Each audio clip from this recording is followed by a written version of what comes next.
And welcome to the Geeks Podcast YouTube channel. This show called What You Doing? We talk about what I watch and play during the week. I'm your host, Enterprises. I'm about myself this week. I watch a ton of shit. It looks really, really fun. It looks really, really cool. There are time codes on the bottom of the video. You can skip to whatever you want me to listen to me rant and ramble about. But yeah, and if you like these kind of videos, please leave a like, comment, and subscribe. Y'all already know the dealios. But let's get right into it, y'all. The first one was a series on Amazon that we talked about on the pod called Them.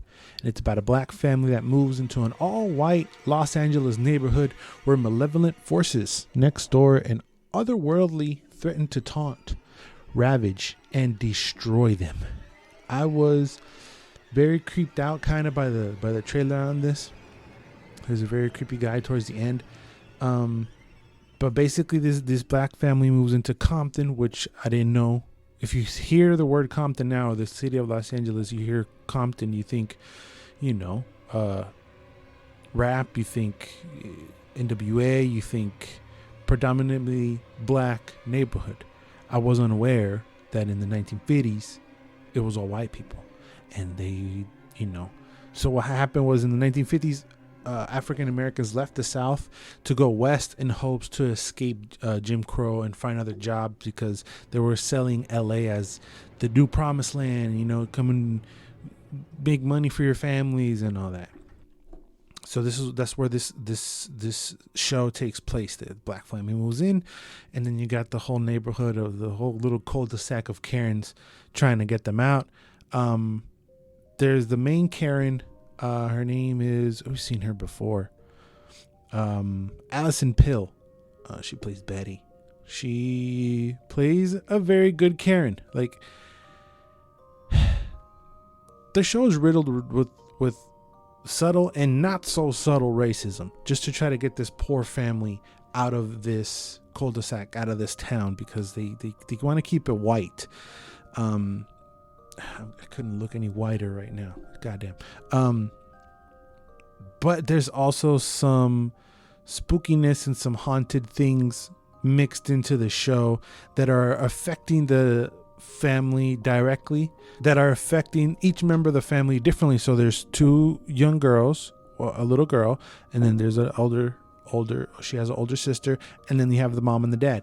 I like that the show was showing how the house or the entity that was messing with them, they showed each perspective of each family member, and one of the creepy things from the trailer appears for the dad only, and only he can only see it. But like I said, the Karen did a good job.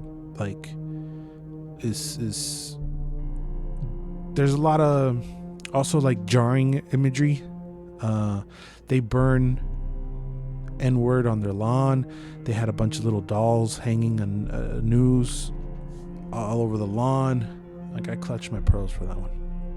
And the whole series takes place in 10 days of this world. So yeah, they're just trying to kick them out, and this poor family is enduring all this racism, not only in the neighborhood, but also the dad is an engineer and he's experiencing racism at work, a bunch of bullshit. So the family, again, they're just dealing with the neighborhood, they're dealing with their own shit, and then on top of that, they got these goblins running around. This show pissed me off. Like, there was a few episodes where I was just pissed, just because of what they were doing to the family, just the blatant racism, in your face. There's just one terrible scene with the young girl, where she knows the answer in her school, and then the kids just start like, I don't know what you call howling. No, they start going like gorillas, making that noise, and I was just mad pissed, and it's always their fault, right? It's always the family's fault. It was just infuriating. So they try to kick them out. Mom and dad are losing it. It kind of has like a Us feel, kind of the movie Us. And I was trying to Google to see if it had any correlation, but it doesn't. But yeah, Psycho Karen did a good job. I liked the cast. But Psycho Karen was obsessed to get these people out, And whenever there was any kind of retaliation from the family towards Karen, her name is not Karen, her name is Betty, but she's a Karen.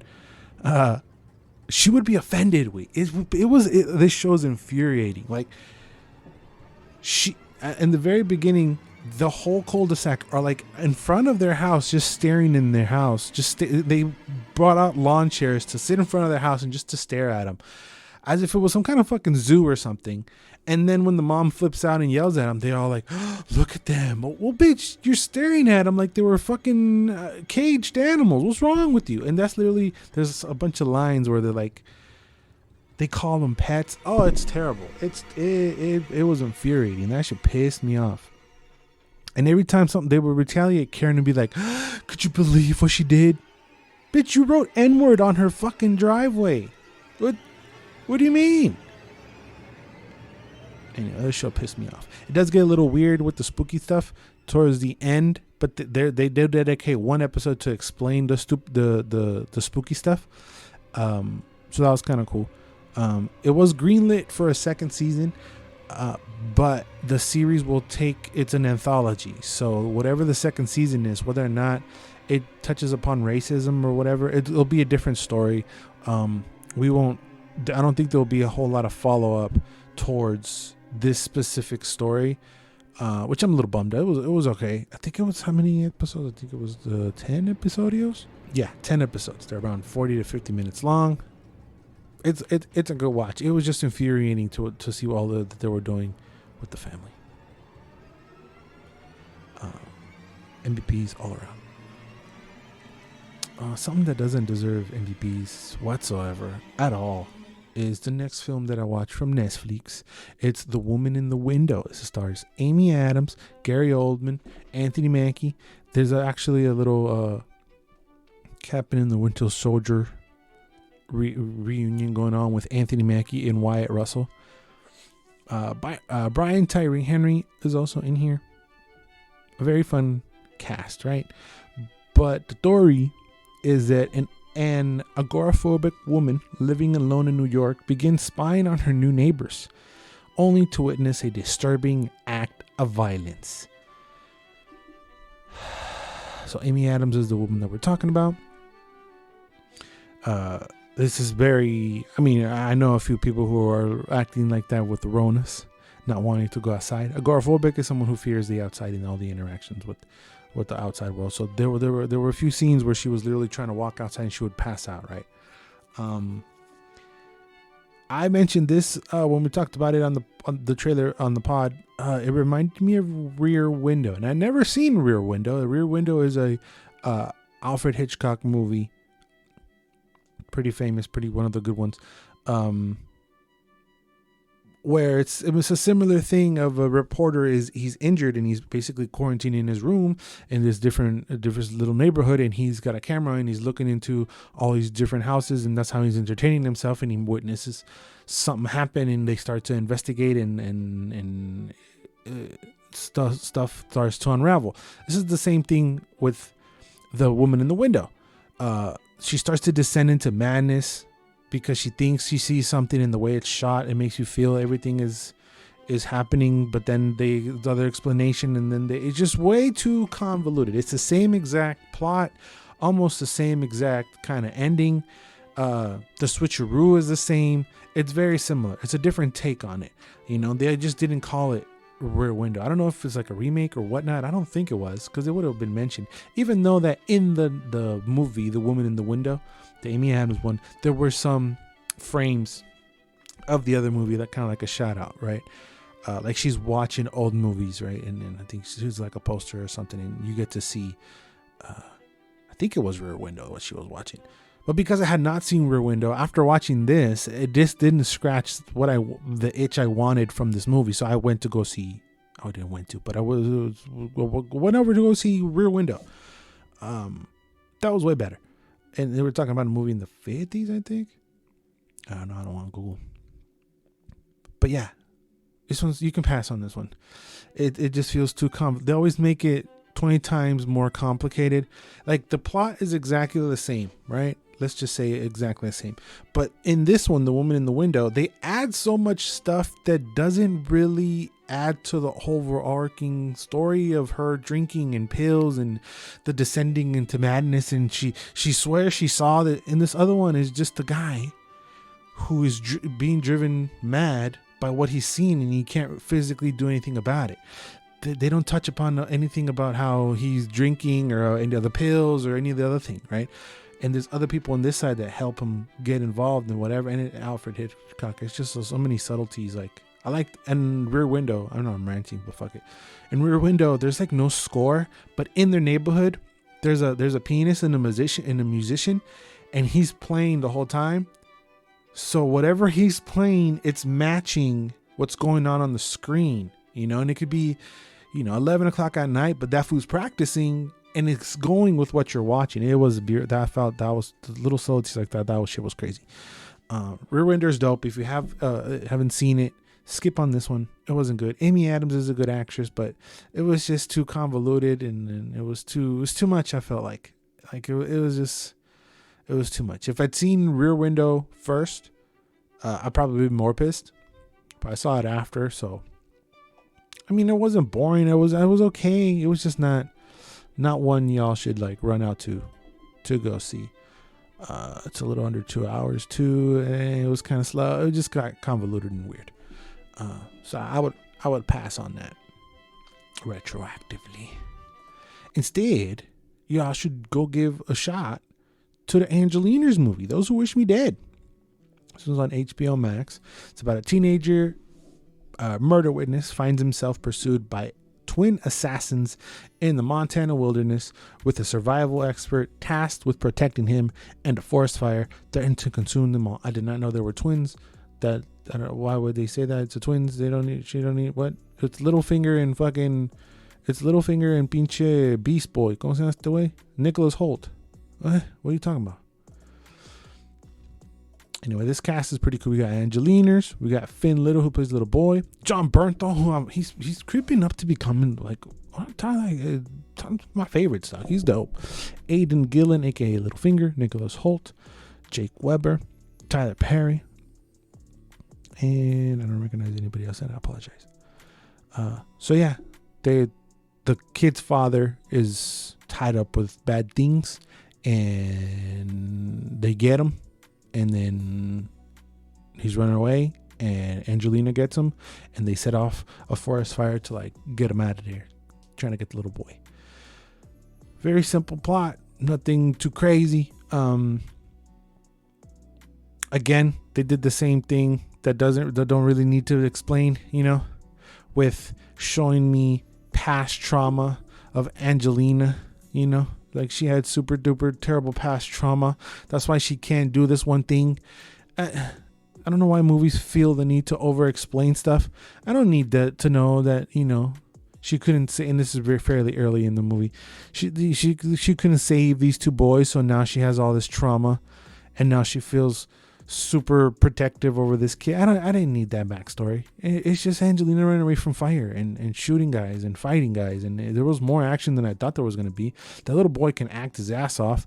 He had some very emotional scenes where he's like crying and shit, and you're like, oh, you feel it, It's just some stuff. I don't need that whole backstory. I don't need it, right? She's all traumatized by it. It's like, we don't need it, right? We don't need it. Why? It's just almost insulting, because it's like, you think I'm too dumb that I can't figure that shit out by myself?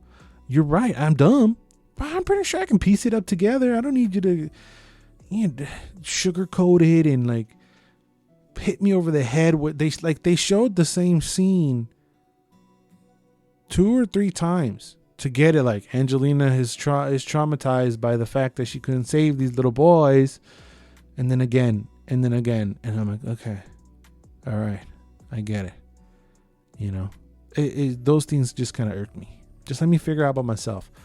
Don't even say anything. If there's mystery to it, that makes the movie better, because then my imagination runs wild, and whatever you come up is not going to be better than whatever I come up, because my imagination is crazier. What if it's this, otro? But you told me it's because of this, right? Just let this. Just come on. Don't be that dumb. We're not dumb. We dumb, but not that dumb. But the movie itself, it's okay. I totally forgot that I watched it. I wasn't super stoked to go watch it. It's okay. It's okay. It's an Angelina action movie. It's fine. She kicks some ass, and she runs away from fire. It's okay. It's really, really, really okay. It's better than, Woman in the Window. But it's all right. It's all right. Let's keep it pushing to the second to final, also on Netflix. It's Love, Death, Robots, Season 2. So for y'all who don't know, y'all better know. Love, Death, and Robots is a collection of animated short stories that span various genres, including science fiction, fantasy, horror, and comedy. First season has a bunch of episodes. I want to say like 18. And the second season only has 8. Yeah, first season has 18 episodes. Second season has 8. I say only 8 because these are, like I said, shorts. They range from 8 minutes to 20 minutes was probably the longest. And it's different stories, different genres, different art styles, different everything. I love that. You could just pop one in and then go take a break and go do something else. You don't have to sit there for all long. But I devoured the whole thing in one fell swoop. The animation is so different from one episode to the other, but it's very, very, very good. The stories are okay. Here for the stories are whatever, but the part that I love from the stories is the opposite of the last two that I was talking about. They don't give you enough. That's not right. They give you enough to put the pieces yourself, and you can figure out what the hell's going on in this whole world with just about 2 minutes of the episode. Y'all understand what I'm saying? So they give you a good feel of each world in such a small amount of time. They don't sit there and explain each guy's backstory. No. It's just, this is the world. Here's a few shots of the world. You got it. And oh fuck yeah, I do got it. And now that you know where world we're in, this is what's gonna happen in that world. And you're like, okay, that happened in the world, and then done. That's it. Next episode. Love it. They don't disrespect me whatsoever. I do put this series coming from Netflix in top 3. Behind Black Mirror, because Black Mirror is sort of similar, very similar, which each episode is different. But in Black Mirror is different. But yeah, I don't want to say anything specific about the episodes, because not knowing what's going to happen in the episode or not knowing what episode is next is probably 80% of the fun of not knowing what the hell's going on. I'm just going to give you like my favorite episode, just the title. And if you already saw it and I say the episodes, you already know what I'm talking about. We got Pop Squad. That one was crazy. Snow in the Desert. That one has the best visuals, I believe. All Through the House. That was a kind of spoiler, but that was the shortest one, is around 8 minutes. And that was a stop motion one. That was very cute. Michael B. Jordan is in one, which I kind of recognized when we watched the trailer. The visuals of that specific episode, just Michael B's face is so freaky. He freaked me out because it looks so much like him, but it's not him. It's CGI. That episode just freaked me out. It's like the Uncanny Valley thing. He's just so much. It's crazy. They had to have some kind of, I don't know what technology they used, but it was crazy. It's like a filter where they just go CGI over it or whatever. It's probably what they did. But there's some, I want to say like 5 or 6 episodes that have like realistic graphics, and some other ones are like I said, the stop motion one, and some other are very cel shaded and hand drawn, or at least they look like that cartoony animations. It just varies, right? But But I was thinking, could you do a gaming anthology like this with different mini games and stories and genres and worlds in the same game like this? Like, let's say you have 8 totally different games ranging from 2 to 3 hours each game, and do that. Or would that be just insanely difficult? You know, I don't know. Anthologies. I know there isn't the Dark Pictures anthology, but those stories just come out one at a time. I'm talking about like I don't know, like whatever you want to call it, a collection of things. And there's like 5 very good games that range from 2 to 3 hours. You can easily beat just to blow your mind really quick. But each game is different. That got me thinking. But yeah, if you haven't watched Love, Death, and Robots, give it a shot. It's probably the best thing. And this one's super. It was a bummer that's only 8 episodes. So I did finish in less than 2 hours. Because they come one after another. And each episode is similar to Black Mirror. You're like, fuck. There's a few of them where I was like, fuck. It lets you think, stew in those thoughts. And you're like, God damn. It's fantastic. I loved it. Let's close out the show with something else I loved. And that the reason why my background is red is Castlevania, bruh. Season 4. Is it 4 or Trace? As someone who loves it should know. 4. So this is about a vampire hunter who saves a besieged city from an army of unworldly creatures controlled by Dracula. That's the first season. That's what basically the story is about overall.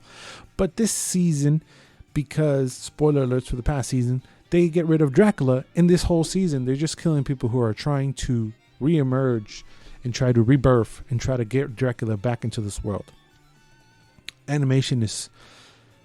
I kept trying to research the name for the type of animation because I don't know if I'm going crazy or something, but I just end up with static animation where some of the other animes on Netflix that I've been watching is fluid, like it doesn't stop moving. And with Castlevania, from an animation standpoint, it pauses and the frame rate is lower, so it makes it seem slower. And physically, when they draw stuff, it looks like they stick on the same frame of like a draw of the drawing or whatever you want to call it. I don't know, stupid. I don't know what the fuck I'm talking about. Like when they're talking, they don't move anything else from their face. They don't redraw the hair in any other place. They might just move the lips up and down, but everything else stays exactly the same. Or if someone gets cut, they'll hold that same picture drawing animation, they hold it for an extra second or two, and I feel like they do less drawing. If that makes any sense at all, give a like. If it didn't make any sense, give a like and call me a pendejo in the things done there. It's just different that way from all the other animations. All the ones are fluid. Everything is moving at the same time. Everything is moving different ways. Everything is moving. This one's just slower, and it makes it more methodical, and it just makes it slow. It slows everything down. And there's so much action that you need parts when you need things to slow down. There's so much action in this season. I think there's more action this season than there's ever been. They're fighting every episode a few times. And it's beautiful, marvelous action. It's beautiful. It's beautiful. Story-wise, there's different wars going on, but all for the same end. This is the thing that I was talking about with Felix, the Game of Thrones, where the different storylines going everywhere, but these come together and have a ultimate conclusion. It's fantastic. It was the final season, so that is a bummer. But at the same time, because they did such a good job, I wouldn't want them to drag it out and make 2 more nasty seasons, even though I couldn't see them doing nasty seasons. But it is a bummer that this is the last season. They tied up most of the stories. They did leave one blatant thing kind of open in case they want to do some kind of spin-off or whatever. I'll be 100% down for. It's beautiful. It's marvelous. This is probably the best anime Netflix has done. But like always, it got me thinking, if Netflix got their hands on any other property, what property I want, and I came up with the same kind of 4 that I've been thinking about, right? And I know there was a Fire Emblem anime before. I think it's a movie or something in Japan. It's old news. Don't care. Do a new one. Netflix, do it. That'd be nice. I also thought of Final Fantasy. I know that Advent Children was a very popping thing in the late 2000s. The movie Final Fantasy.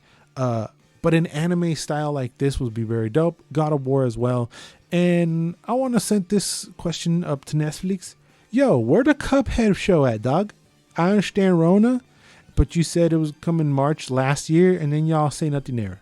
Where the Cuphead, eh? Where the Cuphead, dog? Where the Cuphead, dog? Where the Cuphead? I like Cuphead a lot. I gotta still finish it with Anton. That's why I haven't reviewed it. But yeah, very good. Everything very, very, very, very, very, very, very good. Leave a comment down below what video game M&As y'all would love to see from Netflix or any other thing, or maybe recommend some old ones that I haven't touched upon. I've seen the Bayonetta M&A. I haven't seen the Devil May Cry one, but that one's kind of old. What M&A y'all be down to watch, as well as what you thought about everything I talked. Y'all can leave a comment down below. You can follow me personally at Paurazes, Paurazas, on Instagram and Facebook. We have a Facebook group for this channel as well. Go over there, give a like, give us some love. My ghostly friend Jafel91 is Felix, and the missing bubble at Alex_Mac211. These motherfuckers be abandoning me, sure. You know, they just because they got lives and friends and girlfriends and shit. Y'all think you can leave me? Y'all think you can leave me? Hashtag sad boy. All right, I'm gonna get the fuck up on out of here. Always and forever. You do. So wrong.